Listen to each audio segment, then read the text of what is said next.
man, demons that was on me.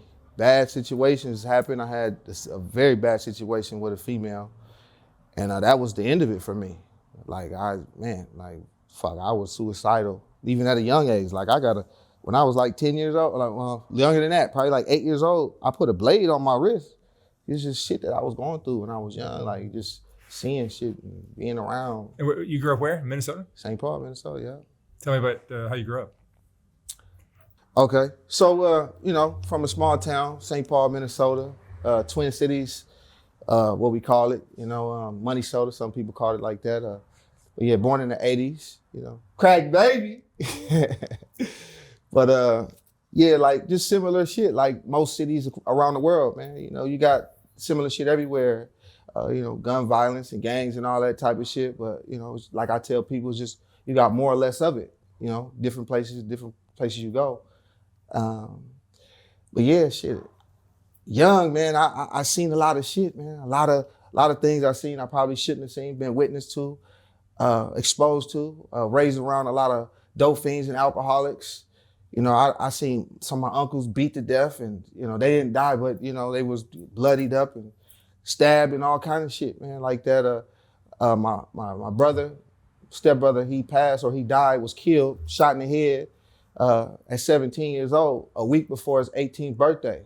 And that really had a very harsh impact on me, being that young. I think I was probably about 11 years old. And, he died, gang banging, Crip nigga, you know what I'm saying? Fucking with the gangs tough, from 90s, 9-0 Crip. I had some other cousins, relatives that was from 6-0, they was 60s Crips, hoodsters. Was your dad in your life? My dad? Yeah, he is now. He was absent earlier on. That's a whole nother story. My dad, he was kind of a known gangster in the town where I come from. So, that kind of it opened a lot of doors for me young early on. And I remember one time when I was young, maybe 5 or 6 years old, he owned a building and some people got shot outside the building, and allegedly he had something to do with it. But I went downstairs, outside it, and after I heard all the noise, and I was young, man, and I seen it was just blood everywhere and crazy shit, right? And I think about a lot of this stuff today, like a lot of experiences that I had in the game, a lot of things that I went through, a lot of things I witnessed, seen, and heard, and just my family and shit like that, man. It's just it weighed on me heavy mentally. So you got into the game at what age? I was about 20, 21. And who introduced you to that? Nobody really introduced me. It was more of an opportunity. I seen movies and was influenced by it. You saw the gang life wasn't for you. Yeah, exactly. And that's another option, right? So I moved. I came to Vegas and fell into it. Man. But I had a lot of bad situations going through this shit, man. I was hurting a lot of people. There's women, I remember a time, and I was so mad at this chick, man, beat her up real bad and kicked her out the car, took her shoes, took her purse, all the money, she had nothing on her, kicked her out on the motherfucking freeway, man. And it was just, time after time, beating a woman up, fucking at the house. She tried to say some slick shit, man, and run off on me, run into the bathroom, slam the door, and I punched a hole in the bathroom door, man, and grabbed her and pulled her through that motherfucker, man. And I was stomping on her and shit, man. It was a bad situation. But the worst situation of all, man, was when I beat this woman up, man. I hit her with like a baton. And she had so much blood on the side of her head, man. Her whole hair, she was blonde, man, and the whole side of her shit was bloodied up. There was blood on her shirt and all this shit, man. It was horrific, man. It was bad. It was a brutal beating, man. And that really affected me a lot. And just doing things like that. And like I said, motherfuckers dying from shit that I've been a part of, like the game, and man. Were drugs a part of your life? Oh yeah, man, shit. I was a motherfucker. I look at it like I was a fucking dope fiend, man. Shit. We partied all the time, man. Snorting blow, man. Popping pills and shit, getting drunk all the time. I just had money to support my habit. So hell yeah, man. Shit, it was a good time. Having a lot of fun and shit, man. Yeah. Lot of motherfucking drugs, man. A lot of drugs. Lot of drugs. But and that kind of behavior with women, is that something you learned from your family, or where that? Oh yeah, that shit was in the household. It was in the household for sure. A lot of fights, a lot of violence and stuff, a lot of arguments and stuff. From stepfather, from my real father and shit. I seen a lot of that hands on. My dad actually took a shot. He took shots at my mom. He thought that she had something to do with one of his cars.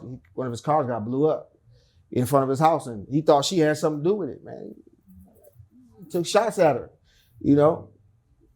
I'm sure he wanted to kill her. So, like I said, we normalize a lot of bullshit from things that we see from parents and friends, and society. What male role models did you have as a kid? Male role models, aside of with the music shit, it really was just, it's like rappers and shit, man. That was really like, and then there was a few pimps, some pimps that, really from American Pimp, the DVDs and shit, man, that really turned me on to the game. I was on fire for the game. Really, really wanted to be a part of that shit. And I had dope money and shit, moved to Vegas and bought some property and shit. And I seen the game. And my eyes was big than a motherfucker, man, when I was out there. I was in Vegas seeing guys riding around in Benzes and shit, man. And custom Rolls Royces and shit, man. All that. Eyes blew up like a motherfucker, man. I was turned on by that shit. And I wanted to get down. And I got down. But it was tough. In the beginning, I was easily knocking bitches, but, figuring out a space and how finding my pimp space, really, where I can really, how I knowing how to move and wiggle in the shit, man, and how to manage and house these motherfucking bitches and shit, man, dealing with all these motherfucking, what we call headaches, man, you know what I mean? Dealing with these motherfucking headaches, I think the most deep at one point in time, I was about 4 deep at one point in time, and I lived in different places. I lived in fucking Texas, Arizona, and Vegas at the same time at one point in time in my pimp career. And it was just shit on top of shit, man. But it sounds like you had the awareness that maybe this wasn't the right thing to be doing. Oh yeah, for sure. The whole time? I can't say the whole time, because, in the beginning of it, it was a lot of fun. It was a lot of fun. The pimp game was fun, knocking bitches, especially in Vegas. It's a different culture in other places and shit. But in Vegas, we call it the blade, outside other places it's the track. But in Vegas, it was the blade. And it was more glamorous for the whole ambiance of the shit. We use casinos and shit, the lights, you know what I mean? We felt like celebrities in this shit, man, Felt like real celebrities in the game. Is the poverty and the broken families that these men and women grow up in the reason that the game is so strong in the hood? Yeah, hey, I mean, like I said, it's a way. People be hungry, man. Motherfuckers starving. People be broke. It's a survival. It's a natural mechanism and a survival tactic, man. Just trying to make way for, a better way. And a lot of it's through manipulation. I manipulated a lot of women, man. I had a lot of women that was doing things that not concerned about their health, not concerned about their safety, just get my money, and that was kind of the role I played in the game at a lot of times in my career, this shit. It was just get my money. I didn't give a fuck what the bitch was doing or what she did. I was a influence of the shit, a lot of times. I influenced a lot of these bras to do the things that they did, and just luckily that no one was really hurt. I mean, I had a situation where there was a woman, a couple situations, we don't really call it ain't really rape in the sense of that. Being in the game, they just kind of stole the pussy from them. You know what I mean? But a lot of rapes happen and shit, man. And I had to tighten up on my game so that shit didn't happen. And that affected me when women was starting to was getting raped. But, in the game, you can't show no weakness and you can't be that, like you soft or whatever, man, and showing like concern to the woman like that. And it's kind of had to stay hard on her, So she kept doing what she did. Didn't want her to get into, the mind state where she's feeling bad for herself and all that shit. No, bitch, this is just part of the shit. This is part of the game. This is how shit go, man. The game can be vicious, man. Real vicious. A lot of women, a lot of people died in this shit, man. Fucking around in this shit, in these streets. Yeah. But then at some point you turned the corner. Oh yeah, for sure. I had no choice.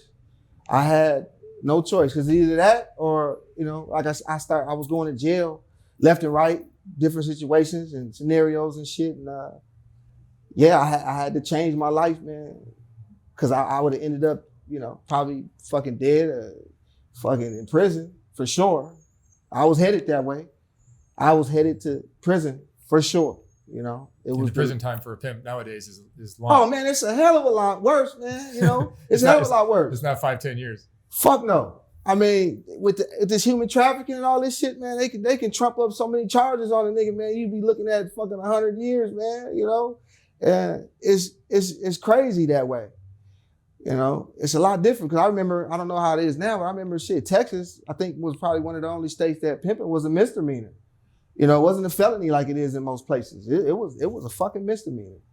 And a lot of pimps get away with a lot of shit down there, but nah, man. I was just fortunate that I caught my pimp case in California at that time, and when I caught the case, they put it was a DA reject, man. I got caught up in it was a kind of a funny situation how I got caught up out here and when they knocked me, and I was like 1 foot in, 1 foot out. So I wasn't really sharp on my P's and shit. I'm getting drunk, getting high and all that shit, man. Fucked up a lot of times. And I got caught slipping, man, and they knocked me. Took all the money I had, all this shit, man. I was fucked up. And you were in with the top of the name players in the game, right? Oh yeah, for sure. Yeah. You're friends with Bishop and shit, all those motherfuckers. Pimp and Ken. Yeah, PK. I can call him right now. That's my, Pimp and Ken was like, OG to me, like an uncle, and used to have long conversations with him all the time, man. We be on the highway, cross country, whatever he's doing, what he's doing, and I was doing what I was doing. Did those guys show you the ropes at all when you were getting started? I mean, it naturally, you got a young P around or talking to you, yeah, they gonna give you some game. They gonna tell you some shit and feed you some good information, some advice and shit. A lot of the shit be kind of like bullshit, yeah, don't save your money, man. A lot of pimps, you say that. You gotta campaign it, man. Don't save your money for what? What you saving your money for, man? You know what I mean? Blow that shit, man. It's on the bitch, man. It's on the hoe, Get some more. It was that type of energy I got from a lot of pimps, man. A lot of them, a lot of OG pimps. Some of them are not Pimp and Ken, he stays on the shit. But some of them I met in Vegas, man, it was always in between hoes, man. They pimped on a lot of the young ones, man. I'm in between bitches paid right now, man. Jug me. Let me get a jug. That type of shit. It jug you to death, man. What was there one event that helped you change your ways? Shit, it's like I said when There was a whole series of events. It was a series of events, but the one really was with the female that it was brutal, man. I heard guys that beat women to death and actually killed them. Like I had a friend, he killed a woman in a hotel, man. Frustrated dealing with drugs and shit, man. He was smoking PCP. I tried that shit with him. We used to fuck around and get high off that shit, man. And dip in the motherfucking, we dipped our blunts and shit and smoked that shit. Man, my man tripped out, man, and he ended up killing a woman and getting on a high speed with the police and shoot out, and he ended up getting killed. So, I mean, it's just a lot of different things like that. A lot of guys that died in this shit, man. And I thought about that type of shit in the direction I was headed on and the things that I was doing, because I didn't give a fuck about a lot of shit. I didn't give a fuck. I remember being on the track one time on Figueroa, man. I'm thirsty, hungry like the werewolf of England, white around the mouth like 2 pot of white donuts, man. Trying to have me one, right? Brand new Range Rover, humping, rims, all this shit, shining, you know what I mean? Mashing, I pull up, I see a bitch, man. I'm way deep past 100 blocks on Fig. Niggas told me, don't ride over there. Don't ride over there, Pete. But I ended up going anyway. Pull over. You know what I'm saying? Jump out on the bitch, whatever, popping my shit, throw my cars in the air and whatever. She wasn't paying me no mind. Bitch wiggled off and shit, man. Head down, spent off on me. But as I'm backing up, walking back to the car, mind you, this is 3, 4 o'clock in the morning. I'm past 100 blocks in Fig. And, as I'm turning around, it's dark as a motherfucker, right? I hear, hey, Pete. Man, my heart almost dropped, man. I'm about to piss on myself, man. I was scared to the motherfucker, man. Hey, man, I turn around, I see 2 niggas, man. One of them had a gun on them. You know what I'm saying? Hey, one of them niggas had a gun on them. Like, hey, P, pimps don't get out all the cars around here, man. They on me. And then one of the guys, man, he tapping. He said, hey, P, this the nigga from the movie, man. He's like, what's up, young man? So we shake it up, chop it up and shit, man. They gave me a pass, man. Even though I was hella out of bounds, disrespectful. You know what I'm saying? All in fucking neighborhoods that I didn't because they know recognized about. You from from the DVDs and shit, the documentary films and shit. I played a part in and I was on a lot of different documentaries and shit for my game. Got some trophies and shit, like I said. So today you're married with the square life. Man, like a motherfucker, man. Happy square, man. Hip square, You're happy. You're happier this way. Yeah. I mean, it's a little boring, It's a little boring at times because, hey, man, life was action-packed. Every day was, the drama was, drama. I hear this from so many people I interview that they're addicted to the drama of the streets. Yeah, man, it's a drug in itself, man. And as Kenny Red says, nobody's getting rich in the game. It's hard to. Unless you got other shit, you do some smart moves and shit. It's only a few, man. Only a few motherfuckers really slip through the cracks of this shit, man, and really win about this game. But other than that, it's just a whole lot of memories, a lot of good times, a lot of ups and downs in this shit, man. You're gonna fall. You're gonna fall, man. You're gonna find yourself. Hey, man, I've been homeless at times in the game. Fucked up, broke, scraping the ground. And had to dig myself up out of them holes that I was in and shit, man. How many years you been out? I would say about 10 years. Cause I can't consider myself pimping some of the years that I had a bitch that was paying me. I don't consider that pimping, man. Just because I had a woman that gave me some money that was doing whatever she was doing, hoeing or whatever. That wasn't pimping to me. Because I was raised in the game around OGs and shit, man, that, it was different pimping, I was a spoiled boyfriend at one point in time in my career and shit. A spoiled boyfriend. Hey, man, spoiled boyfriend like a motherfucker, man. That's great. It's a lot of guys, they spoiled boyfriends. They not pimps, man. They not P's. I don't understand why they want to associate themselves. Just be you. Be who you is, man. If you got OnlyFans girls doing that shit, man, hey, man, pay your taxes, do that. You know what I mean? It's not pimping, because you're not affiliated. What's your biggest regret in your life? Just not being in my kid's life. Just not being in my kid's life. Earlier on, I was fucking deadbeat, man. Deadbeat like a motherfucker. I didn't care. My second born, I would say I was in jail at the time when she was born. But when I got out of jail, I stayed around. I was around for about 3 months and I shook, man. I shook. I didn't even think twice about it. It's fucked up. I think about that shit. I didn't even think twice about leaving my child, and that shit fucks with me, a lot. And like I said, hey, I'm married now, man, having another one. And you can do it right this time. Oh yeah, like a motherfucker. And I mean, and I didn't get, there was no plan to get married or no shit like that. Kind of was something that, I was still gaming. Even though I was out the game, I was not a game, but I fell into a situation, met a chick or whatever. And, while I was going through my transition into life, man, and figuring a new space out, we had some interesting conversation. And I talked to her and the conversations that we had was healing, man. I needed that. And she talked to me in a way that no one ever talked to me before in my life. And it helped me a lot. Like I was teary-eyed, man. And a lot of the conversations that we had, man, and it helped me get through the hardest times in my life, man. I wanted to kill myself. Like I said, man, I was probably 8 years old, man. I got a motherfucking scar on my wrist right here, man. I put a blade on my shit, man, from some of the shit that I was around when I was a kid, and then being in the game and shit that I was going through in the game and shit I was doing, I was just looking in the mirror and I was like kind of like disgusted in myself and just looking at who I became and just thinking about a lot of things that I did. And it was just, it fucked me up, you know? It fucked me up mentally.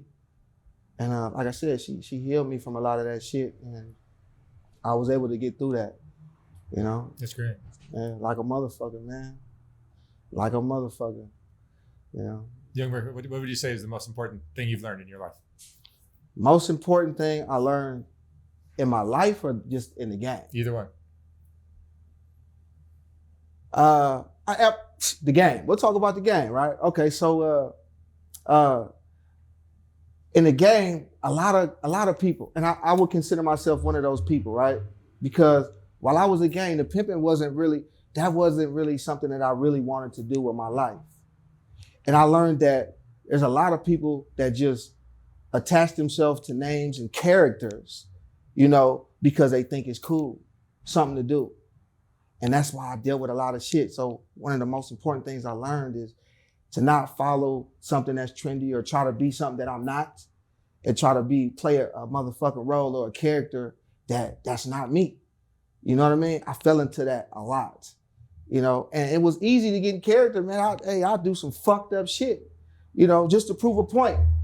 Just to prove a point. I would do some fucked up shit, man. Hurt a motherfucking broad, you know.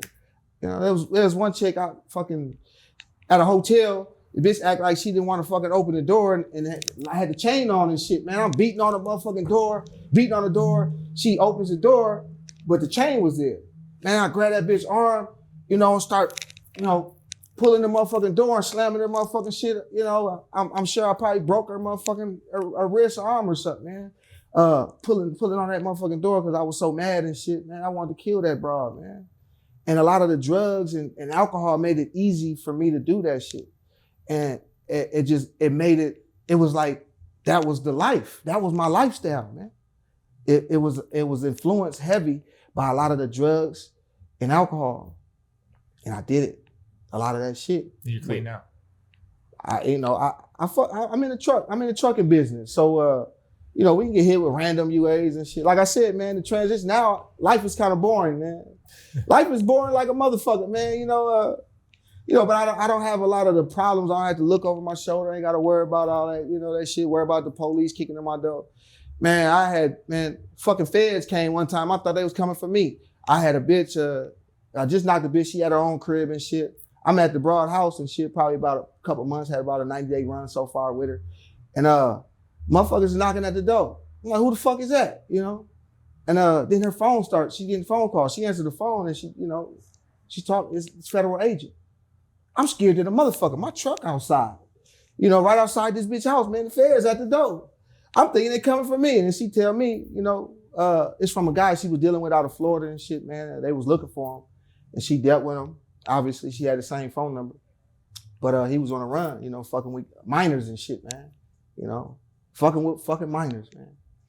Yeah. Some fucked up shit, man. Motherfuckers fucking with kids. You know, like I said, I was a witness to seeing, man, you know, my one of my younger cousins and shit, you know, his mom passed him around for dope and shit, you know, shit like that, you know. So the game is, it's evil, man. It's a lot of poison in the game. I mean, I collected a lot of evil spirits. I feel like just every time something happened, it was another demon. I was growing these demons and shit, man.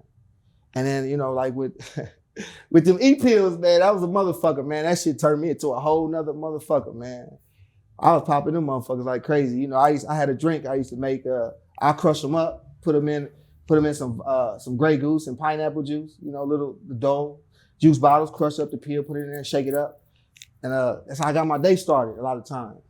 And sipping on that shit so I controlled it. It was like a way for me to control the beast, because if I just pop that shit, now that shit probably weaken the motherfucker, but then the motherfuckers was potent. And the motherfucker was really stumped down about it though, man. Real serious. Grabbing bitches, putting on hair and shit, man. Just, you know, vicious about that shit. It's a lot of fun though. All right, Youngberg, thank you so much for sharing your story. Yeah, all right. Good luck with everything.